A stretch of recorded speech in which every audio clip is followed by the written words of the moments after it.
Presiden Joko Widodo memberikan ucapan selamat kepada Anwar Ibrahim yang terpilih sebagai Perdana Menteri PM Malaysia melalui sambungan telepon Kamis tanggal 24 November tahun 2022 malam kemarin.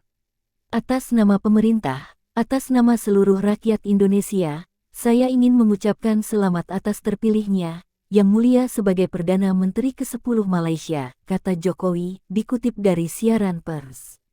Jokowi menyampaikan, Anwar adalah sosok yang dikenal luas di Indonesia dan dihormati oleh rakyat Indonesia. Ia pun yakin hubungan baik antara Indonesia dan Malaysia akan semakin maju di bawah kepemimpinan Anwar sebagai PM Malaysia. Dia juga mendoakan agar Anwar diberikan kekuatan dan kemudahan oleh Allah Subhanahu wa Ta'ala dalam memimpin Malaysia.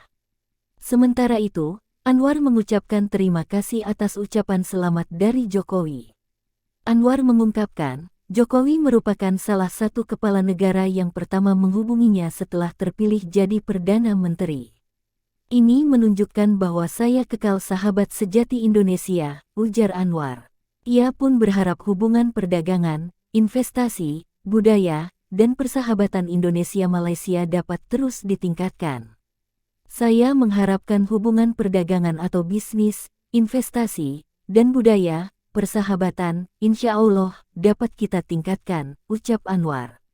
Raja Malaysia Sultan Abdullah, pada Kamis tanggal 24 November tahun 2022, resmi menunjuk Anwar Ibrahim sebagai Perdana Menteri baru Malaysia. Penunjukan Anwar Ibrahim sebagai Perdana Menteri Malaysia yang baru tercantum dalam pengumuman Istana Negara Malaysia. Ditunjuknya Anwar Ibrahim menjadi Perdana Menteri, menyudahi drama 5 hari sejak pemilu Malaysia digelar, pada Sabtu tanggal 19 November tahun 2022, yang berakhir dengan tak satu pun koalisi dengan cukup kursi untuk membentuk pemerintahan. Dengan penunjukan ini, maka berakhir sudah penantian 24 tahun Anwar Ibrahim untuk menjadi Perdana Menteri Malaysia.